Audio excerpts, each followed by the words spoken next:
In this video I'm going to rank 40 different bass manufacturers. Hey guys, I'm Tyler and welcome back to the channel once again. If you're new around here, don't forget to hit that like button and hit the subscribe button and notification bell to keep updated with the latest from the channel. So in this video I'm going to be ranking 40 different bass builders from the best to, in my opinion, the worst, but don't take it too seriously. It's really not a be-all and end-all list, and this doesn't mean that everything they've ever made is terrible, just that my experience with them hasn't been great. Some of these builders are difficult because they've got ranges that span the whole length and breadth of bass making, from really top-end stuff to much more kind of bottom-end territory. So it's a bit in between, and don't take it too seriously, it's just a little bit of fun. But let me know if you think I've got any of it wrong. So if any of these builders you think should be a little bit higher, a little bit lower, let me know that in the comments below. And let me know who your favourite bass builder is as well. Even with 40, that's not every manufacturer ever, but I think I've played the majority of these basses, so this is why these guys are in here. I'm just going to list through them quickly. As you can see, it's changed a little bit because some of these are really nicely shaped and formatted, and then these are the last few I've added in the last few hours leading up to doing this. So I kind of made this list months ago actually, and then I just kind of forgot about doing this video. So these ones here are Gibson, that's Mtd Kingston, so the lower range MTD stuff. This is Schecter guitars, that's Tokai, and then Overwater basses, and that was just to kind of round it out. So we had 40 different manufacturers, but yeah, these ones I'll make sure that they're clear when I drop them in. But I think everyone else you can see on here fairly clearly, but I'll talk about that as we go through. So let's get started on this list. So down at the bottom of the list, first I'm going to put in Jackson. I haven't had a good experience with these basses. The lower end stuff, it just doesn't feel great, quite poorly made. It's kind of designed for kids, but not in a nice way. I think the Squire Bronco bass, for example, is better. Not so sure about Jackson, and any Jackson I have played has just had ergonomic issues and just not felt great, not sounded great to me either, so that's there. Next I'm going to put in vintage guitars. A lot of these kind of just not great basses, very, very, very average to poor. Just not had a good experience with them, nothing special. So that's why vintage is going in there. Next is Dan Electro. So that's a D. The basses with the lipstick pickups are really cool, the Longhorn. They are cool basses, but they are not the best feeling, best made basses in the world. And build is going to be a big part of this, and as a builder I don't think their products are great. They do have cool sounds though, and they are something different, so I will give them that, but build, from that perspective, they're going in the D category. So that's D, and now I'm going to move up to the C category. First I'm going to put Warwick Rock Bass here. I think Warwick Rock Bass are quite expensive for what they are, and I don't think they're that much better than a lot of other basses, as much as they kind of would make you want to think they are. So that goes into C for me. I like Warwick basses, but rock basses, they're okay. They don't excite me, and when I played them, they've been okay, but I wanted more and I expected more, especially for the price. Next, Epiphone is going to go in here. Arguably better than Gibson at times, but they're just kind of very average. You can get by on an Epiphone and you won't be too upset. Really good modifying platforms, I think, but they do benefit from a bit of work on them in general. Next, Sterling by Music Man. Music Man Sterling basses are well, it's difficult. The higher end stuff's really good, and it kind of gets up close to the Music Man stuff, but the sub stuff for me was quite poor in my experience, and I don't like the electronics. Active basses that are cheap are generally not great in my experience because the money isn't there. You don't have the money to make the electronics great. So that goes in C, kind of balancing out between their top end stuff and their sub stuff. Next on this, I'm going to put Squire. Really varies. I don't like some of the Squire basses. Some of the Squire basses I absolutely love, like the Jaguar, but they are still a low end bass. They do need parts changing, they need better tuners, they need better pickups. But as a build platform, they're really good and very solid. But overall, it's a C for me in terms of some of the builders we're going to come across in this list. Next, I'm going to put in LTD. LTD really is another one of these builders that's in the lower end and really spans quite a wide range. I had an LTD FM 404 FM at one point, which was a cool bass, but just not great. And that's kind of why it's in C. It's not great, they're solid. Some of their upper end stuff again is kind of like the Sterling by Music Man, pretty good stuff, but it's going to stay down here in the C category for me. Next, I'm going to put in Harley Benton. Heard lots of good things about these basses. I must say I haven't played them myself, but a lot of people have said very good things about them, but they are really comparable with the other basses in this tier, and that's why Harley Benton's going here. But do disagree with me, do tell me that it should be higher if that's what you think. Finally, in this category, I am going to put Court. Court, another one of these builders that kind of tries to go up into the higher end and doesn't really make it for me. Some good features and parts, but just the feel of a Court is not a great experience from what I've played. Pretty good, but not great. They're no better than most Squires in my opinion. Even some of the higher end ones like the Jeff Berlin Signature, I didn't think it was that amazing, and the tonal versatility didn't really excite me. So Court goes into the C category for me. Moving up to B, and I'm going to put Gibson in there first. I have a really tough time with Gibson. I love Gibson as a brand in a way. I like the fact that they have such a heritage and they've done so many great basses over the years. In terms of modern builders now, I don't think they do anything particularly great. In 2021, they've really scaled it back, so it's a really simple number of basses that they make. They only make 3 different basses. But over time, I love things like the Ripper, I love the Grabber, the G3 bass. I think you could really genuinely get by with all the tones of bass just by having some Gibsons. They could do a whole wide range of different things. And that's why it goes into B for me, but they're not an amazing builder. And I think the bass side is a bit neglected in a way. So it's a B for me for Gibson. Next for me is Ibanez. I do like Ibanez as a company. I think they do some great stuff and they put some great hardware on their basses. I just don't like the ergonomics of them.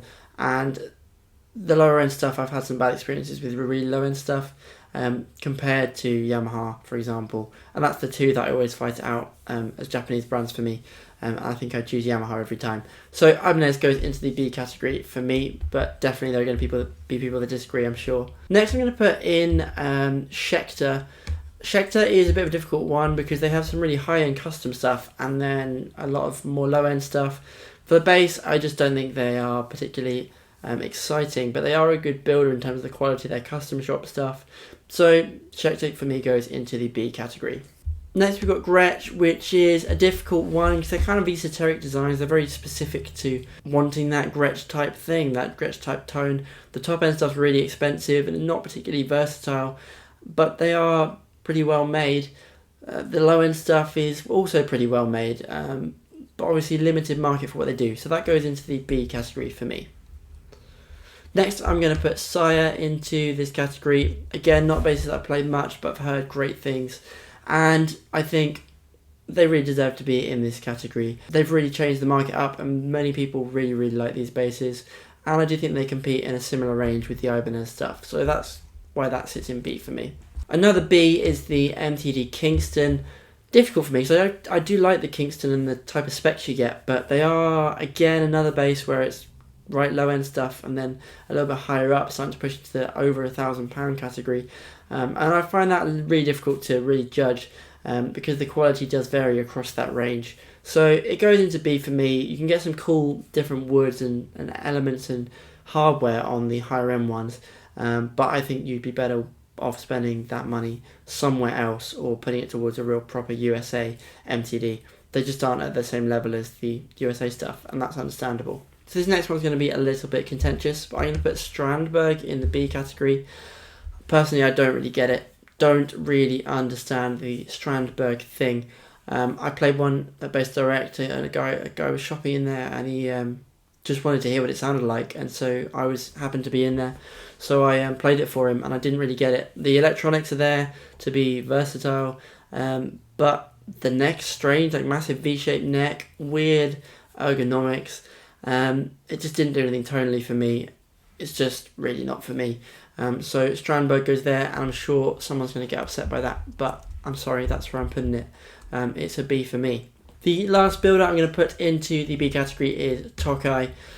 Tokai are well regarded for what they do, and I've played some good Tokais. They're just pretty average, good basses to me. All the things in this B category are just good basses, nothing more really, and I think that's where the Tokai lives as a bass brand and any of that I've played. So now moving up to the A category, I realised that I was actually designing this to be a 7-level tier list, and I've only been given 6. So what I'm going to do here is I'm going to try and just rejig what I had planned, and this will be interesting to see where I really feel whether some are A or AA or AAA. So there's going to be a bit of rejigging from my plan here, but let's see where I think things should sit. This is going to be a real test. It's going to actually push me a little bit harder, and maybe make decisions that I don't really want to make. So let's go. A, I'm going to put Fender for starters. The thing that puts Fender in the A for me is the broad range of quality from custom shop down to the Mexican stuff. It's all pretty good, to be honest now. I don't think there's really any bad stuff these kind of years we're in now. So it's going in the A category for me. Great character, classic tones. It's just a classic and it's a staple. So for me, Fender's got to stay in this category. Next, I'm going to put Rickenbacker into the A category. Quality basses, well built. Not too versatile though in terms of the range of basses that they sell. You've got the 4000s and that's it. They're ergonomically a bit strange, but they are well built basses and they're a classic too, so they go into A for me. So next I'm going to do Hofner. I was going to put them into the A category, but having thought about it and reflected on it, I'm actually going to put them into the B category. Why? Because they're a classic bass and they have a classic sound that you can't really get from anything else, and the high end stuff is really good. But thinking about it, they do have the low end stuff and some of it's not that great in my opinion and what I've played. So it sits in a B for me. It's like Gibson. It's got some classic old school basses and some older basses that were great. They do some great top end custom stuff, but it's going to sit in B for me. So Hofner are going to go back into the B category. Next I'm going to do G&L, and I think G&L is going to go into that A category as well with Fender, Rickenbacker. Better made Fenders really. The USA stuff is really good. Maybe it lacks some of the feel and character of Fender. I think that's maybe what makes Fender an A for me, is the feel and character. But I think some of the hardware on the G&L stuff is really good, and a wider range, more interesting range of pickups and combinations. And the L2500, 2000, those basses are really super versatile, and I think they deserve to be in the A for that reason alone. Next, I'm going to put PRS in the list, but I think going back from A, I'm going to put it back into the B category. Similar reasons to the Hofner. The PRS Gary Granger is a great bass, but you don't see them around very often. They feel great, they feel really good, but that's their one and only bass, and as a bass builder they've not been that prolific. I think they're going to stay in the B category for me. Another builder that I was going to put into the A category, but with this shift I think ESP is actually a B category bass. Their custom shop stuff is very good, but the ESP that I owned was incredibly heavy. Crazily heavy, and I wasn't a massive fan of the electronics paired with the pickups that it had. It had Seymour Duncan quarter pounder jazz bass pickups, I believe, something like that. I had it quite early on, but yeah, it goes in the B. Very heavy is what I remembered. Well built but heavy, and so not perfect, so it goes into the B for me. Next bass is going to be the Music Man basses, and they are definitely an A category bass. Mass built but very high quality basses. They don't excite me. I've had a lot of Music Man basses that I've never kept any of them. I don't really get on with the humbucker thing, I don't think it works for me. Open pole piece, aggressive thing. It's just not my kind of tone. I like bigger, smoother, rounder tones. So Ernie Ball Music Man does go in the A category because there are a lot of great, well-built basses coming out of the factory. It's just a shame that one of my bongos wasn't one of those, and they had to take it back. So unfortunately, yeah, I think Music Man is going to stay in the A category. Also in this A category, I've got to put Yamaha. These Yamaha stuff easily is on par with any of this stuff here, and that includes some of the lower end stuff. So for me, that's an overall look at the brand entirely, from the low end stuff right up to the custom shop, super expensive signature models.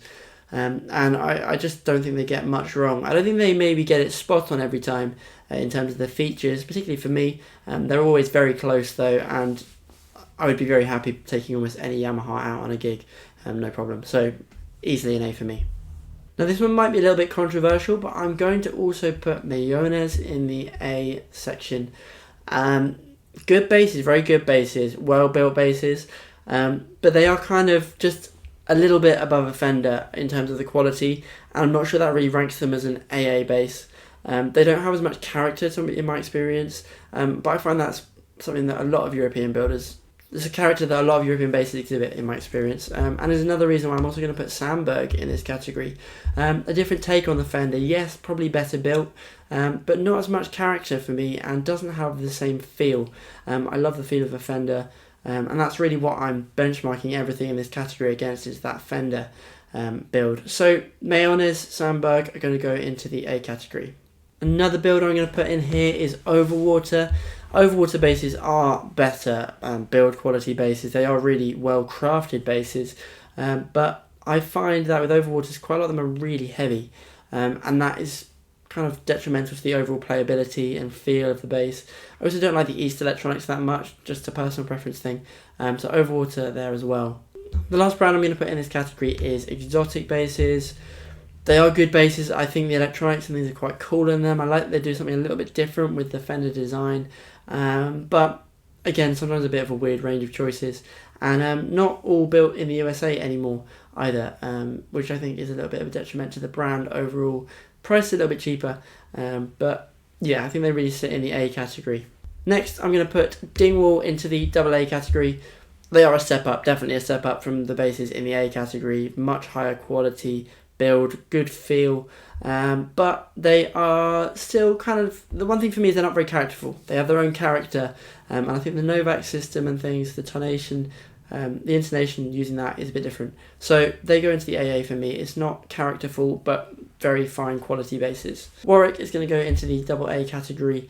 Really good basses, well built. These are the standards and the customs. The custom stuff is a real level, and I think the standards are better than the Fender stuff, so that goes into the AA for me. Roscoe I'm going to put in here. I've never really loved Roscoe basses, but I know they have a good following, and I know they are quality basses from what I've played of them. They didn't do it for me, but they are an AA worthy builder, so that's that one. I'm going to also put in here Ritter, exceptional stuff, really, really high quality in terms of the artisanry of building basses.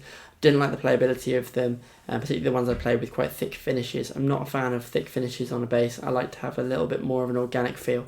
And so that goes into the AA for me, but I understand why someone would rank them higher than that. I'd also put Schecter in this category, very similar to Warwick. I mean, also the design is very similar to Warwick as well, in that Warwick stole a lot of Schecter design. Never done it for me. Some of the lower end stuff I didn't really like at all, but the high end stuff is quality. Sometimes quite heavy though, I would say, so that's a AA for me. I'm also going to put Mike Lowell into the AA category. Very good basses. If you like the passive thing, I love the fact they do Gibson style pickups in Fender style designs. They are well built basses. Never done it for me, I've never chosen one, but they are great basses. Now this point is where it starts to get pretty hard. As you can see, we've got 4 builders left. I know which ones are definitely AAA.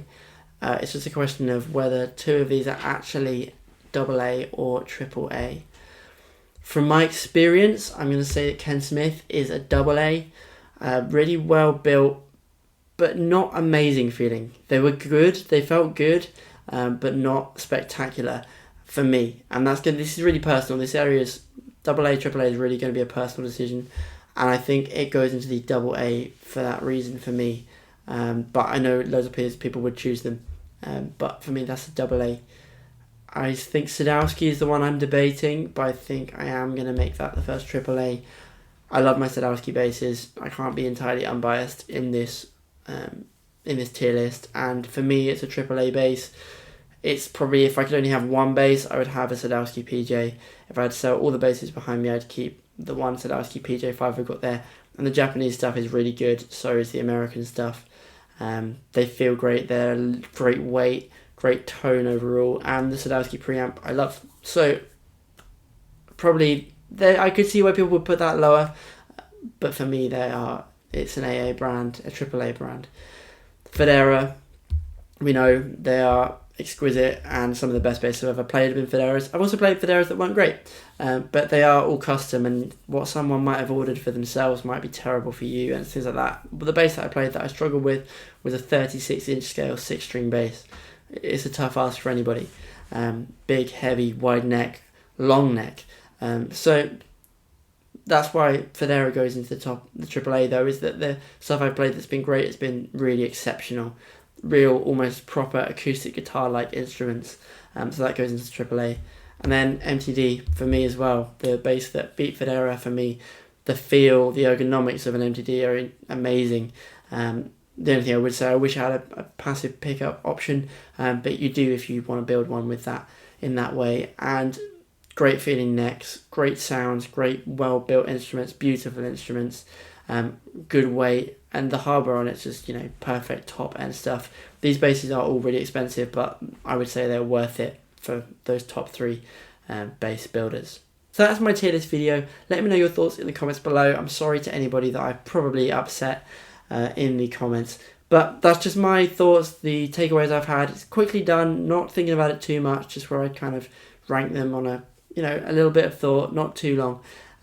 Maybe there is argument for loads of those to move between each category, but I think generally they're kind of all roughly in the ballpark. Again, let me know if I've got some of these wrong in the comments, and if you think I've got them all right, don't forget to hit that like button as well. I do really enjoy doing these tier list videos, so let me know if there's something you'd like me to list in the comments below. Thank you so much for watching this video. My Instagram will be linked below me. Don't forget to hit that like button, hit that subscribe button and notification bell, and I will see you in the next video.